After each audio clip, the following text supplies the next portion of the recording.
it's Dorothy Guining with Scrapbooking Quebec, and today I'm here for the Scrapbook Nerd Online shop. I'm going to be doing a layout process video today showing you one of my favorite go-to designs.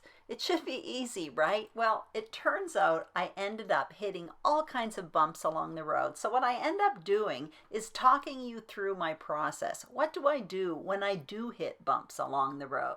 So here's what I'm going to be using. I have products from Vicki Boutin's new Let's Wander collection, and I got all of this at the Scrapbook Nerd Online shop. I'll talk more about these products as I use them, but I will link up the shop as well as the products I use in the information box below. So here's what I'm going to be using, and I selected my paper in advance, and I also threw in a piece of graph paper, and that's what I'll be doing my journaling on later on. I have that Basil Marshmallow white cardstock, and the only preparation I did was mat my photo. Now I have a 5x7 photo, but you can replace it with two smaller photos. And that piece of paper there with the icons, basically it's from a paper pad, and I plan to adhere my foundation page on top of it. So I showed you a stencil I'll be using as well as a bunch of decorations, and these are the thickers, the letters I'll be using. Now they're white and they have a black outline. It's from the Let's Wander collection, but what I'm going to do is add some acrylic ink. No, actually it's acrylic paint, and it's Vicki Boutin's as well. It's the champagne gold. So what I'm doing is just giving a layer of paint on top of this. I end up working quite a bit with these letters later on. That's part of the problem. I end up mucking them up along the way, but I do end up saving them. You'll see that later on.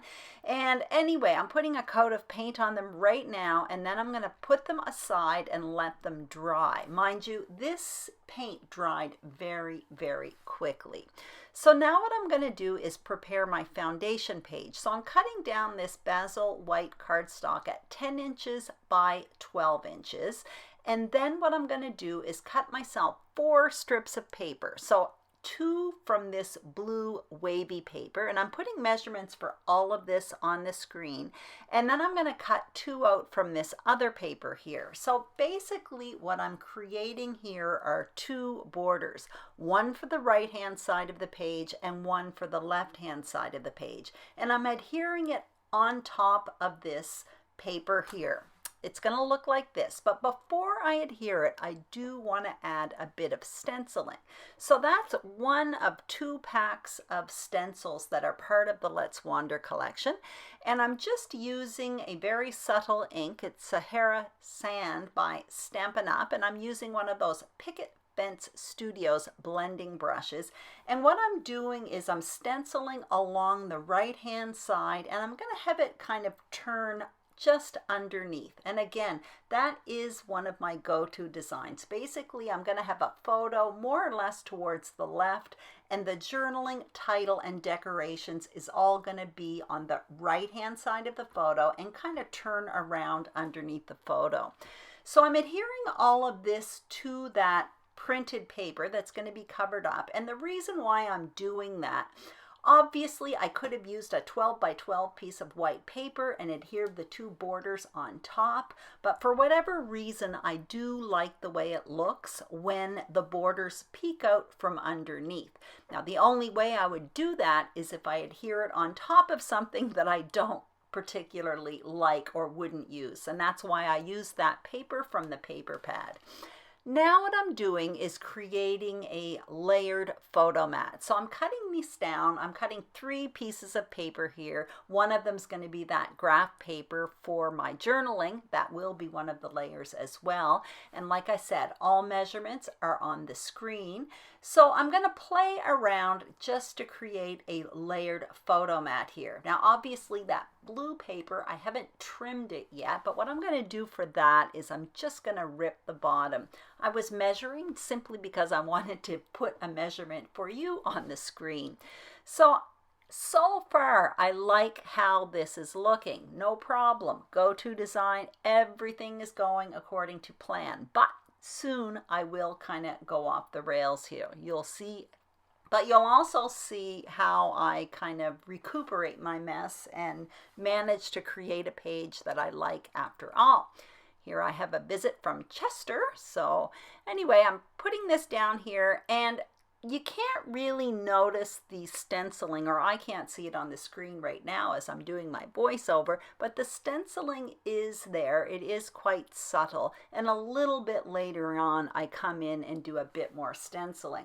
So now I'm getting out these other thickers, and my title at this point, I think it's going to be, wait for it, splash, because it's basically I'm waiting for a splash to happen where I'm sitting. I wanted to add something to these letters, so I get out a stamp from my stash and I added these little speckles to it. You could also do it with a spray. So I put it on top of here, and that basically is where all my problems start. At this point, I don't know it, however. So I'm playing around with ephemera and stickers and all of that. And what I'm going to do is create kind of a cluster, like I said, around the right-hand side of the page that kind of curls underneath the photo. But what I'm not aware of at this point is that as I'm touching the letters, the ink that I put on top of those letters isn't dry. I should have waited a bit, and it's getting all over my hands. So I'm actually putting it on my page as we speak. Pointed out a little piece there. I ended up getting out an eraser, and that worked fine, thankfully.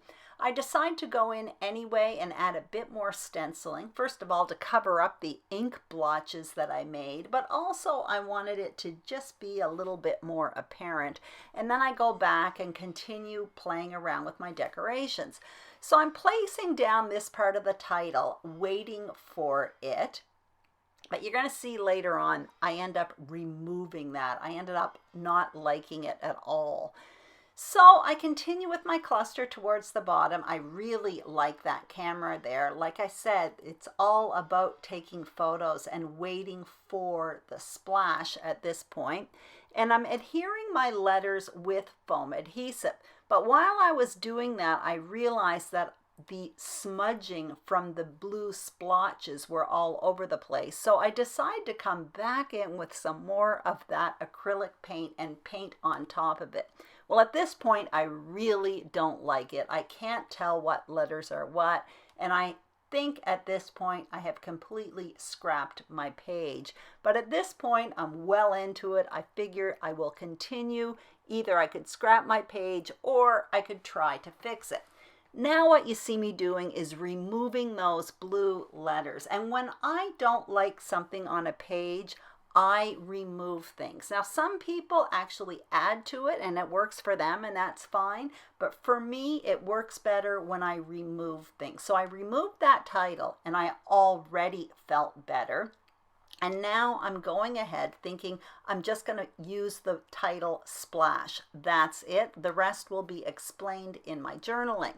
So I'm adhering that to the top of the journaling box, and I'm being very careful with my fingers, but there's stuff all over my fingers at this point. I should have stopped and washed my hands. So anyway, I'm putting this down with foam adhesive. Still not liking it. Anyway, I stopped my film, continued adhering, and now I'm going to add those decorations to the top right hand corner. I do like how that looks. One of them is a piece of ephemera, the other is a piece of chipboard, and now I'm going into those chipboard decorations and I'm adding a little star to the middle of my camera. I find something, I think it says photo op, yes that's it, and I put it there. So I'm really liking how all this looks, but I'm still determined to put those spots on that title. So I come back in with my ink and that stamp at this point there's no way I'm going to touch it because I had already ruined it. So I left it alone to dry, and then I went back and did my journaling, and all I did was add one more little sticker above the title, and that's it. I end up liking my page a lot actually, but I did have a hard time, and a lot of it had to do with my title. I just didn't like how it was looking. Another trick I use that works for me is when something isn't right, I remove decorations. I just feel better when I do that, and then I kind of slowly go back into it. I hope you enjoyed this video. If you did, please give it a thumbs up. Don't forget to subscribe to the Scrapbook Nerd YouTube channel as well as my channel, Scrapbooking Quebec. Also, make sure you check out the Scrapbook Nerd online shop. Thank you so much for watching and have a great day.